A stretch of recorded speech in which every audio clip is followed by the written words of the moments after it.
few weeks ago, we published a flashback post on the Best, a forgotten classic rock supergroup that featured John Entwistle, Joe Walsh, Jeff "Skunk" Baxter, and they toured Japan and Hawaii in 1990 with a set that mixed hit songs from all their careers, but the whole thing ended after just 5. Fronting the band was Canadian singer Rick Livingstone, who we unfairly called it upon further viewing of their September 26, 1990, set at Yokohama Arena. It's clear that he did as well as anyone could possibly expect from a complete unknown standing alongside rock icon. We phoned up Livingstone at his home in Florida to hear the entire saga of the Best, and he shared with us some never-before-seen photos from. These are his words. "I'm a Canuck. I was born in Toronto, but I grew up in Winnipeg and I spent a dozen years in Vancouver. From age 8, I was a singer. It was my passion and it never stopped. In Winnipeg, I played in little high school bands and then eventually moved on to original, creative band. I did the same thing in Vancouver. In 1985, my band agent got picked by one of the managers that worked for Bryan Adams and Loverboy. He said, 'Look, I think you guys can do some stuff.' He got us a worldwide record. We had an album and it did really well on the Canadian charts, but Canada is like 3% of the world. If you're not happening in the States, you're not happening."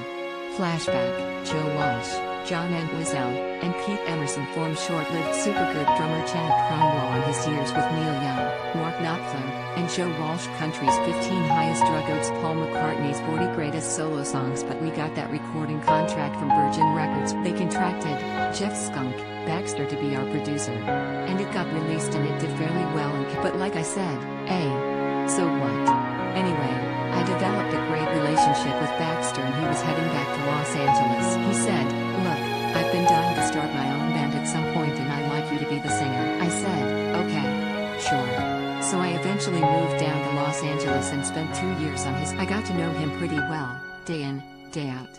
Right about the time I moved down, the New York club China Club decided to open up a Los Angeles version. It was open for about 18 months before it collapsed, since management was taking profits and putting them somewhere else. But every Tuesday night was jam night and Baxter and I would dutifully drive down there. He was part of the jam night band, and so was I. We'd play and then big stars would come in and jam with us. There were about 80 of those jams across 18 months and they started to become world. People would come and it wouldn't be surprising to find Sting or Mick Jagger on the stage jamming along with us. Giants of the industry decided it was a cool club to be at. One particular night, the band configuration was me and Baxter and Keith Emerson, John Entwistle, Joe Walsh, and I believe Simon Phillips was playing drums. It just happened to be a night where there were a bunch of promoters from Japan in the audience. They cornered Baxter at the end of the night and said, "Why don't you come play some concerts in Japan?" Baxter took it upon himself to talk to everyone on the stage that night to see if it was something. As it turns out, it was. I wasn't their first choice for singer, I'll tell you right now. But they did have a quandary. They didn't want to get some superstar singer up front because then it would mean they were doing mostly. How could some big superstar singer sing all the other songs? They wanted to do songs they had written. They wanted somebody not famous. The first person they asked was Terry Reid. He turned down Led Zeppelin. When they were first forming in 19, he turned them down, too. When he turned them down, Baxter suggested me and they unanimously agreed. With Baxter's, everyone insisted on doing their own songs. Joe said, "I'll do it, but I'm not doing any Eagles songs." Entwistle said, "I'll just do Who songs that I wrote." And that's what we did. And the same with Simon. We did a song that he wrote for Jeff Beck. With Keith Emerson, it was easy because he was part and parcel of the ELP rate. We did mainly instrumental stuff. He didn't want to do any of the big hits like he just wanted to show his keyboard prowess. With Baxter, he had written parts and played parts in Steely Dan and the Doobie Brothers, so it was easy for him to just skunk on stage with Joe Walsh courtesy of Rick Livingstone before the tour. We went into Sir Studios in Los Angeles for a couple of weeks and we worked out the details. It was a real juxtaposition of genres, but it moved together really smoothly. And I gotta tell you, all the guys, for the superstars there and they were all kind enough. They treated me kindly. It was never a question of, "You're nobody," and would never.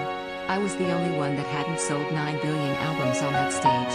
In a sense, I was a frontman/sideman kind of a guy. I knew I could cover the songs, but am I going to be Roger Daltrey? No. Am I going to be Donald Fagen? Don Henley?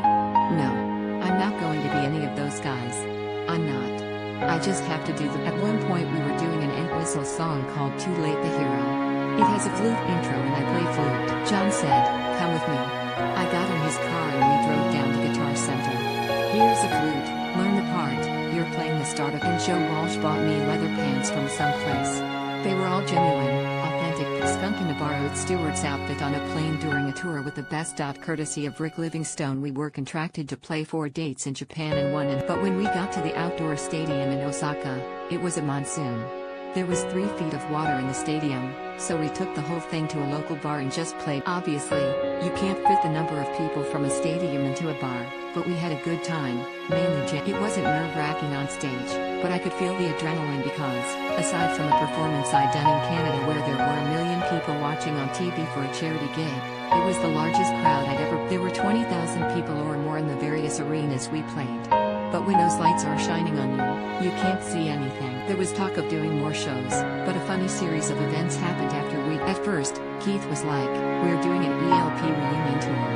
And then Simon was enlisted by Toto, and Joe Walsh was told the Eagles were getting back together, but he had that left Entwistle and Baxter. They did actually do a couple of dates in America, but it was a different configuration entirely. It was the 2 of them with Joe Pisateri on drums and Starships, Mickey Thomas for the sing. That lasted about 3 or 4 dates, and then that was the end of it. At that point, Entwistle was like, "We're doing our 9th reunion tour with The Who." And so that was it. Everybody dispersed. Within a few years, everyone was back with their original band. It never came around again. All the while, I was in Los Angeles and in a dozen other bands, but 999 bands out of 1,000 never make it.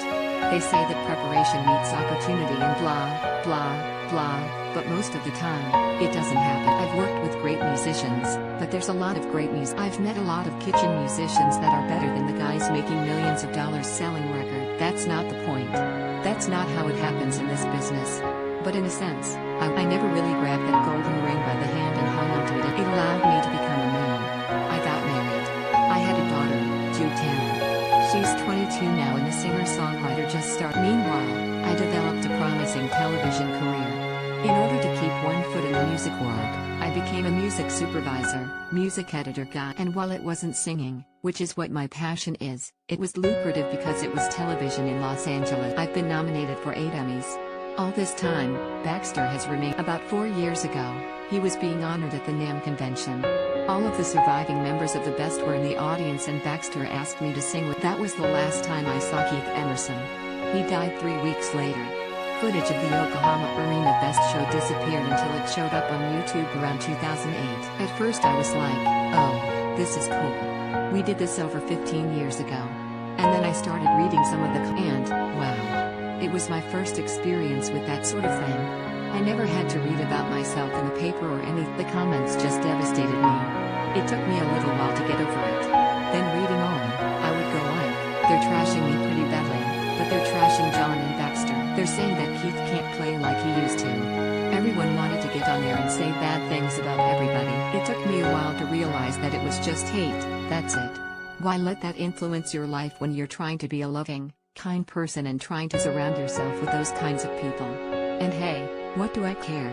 I've had a great. In this article, Joe Walsh, John Entwistle, Keith Emerson want more Rolling Stone? Sign up for our newsletter.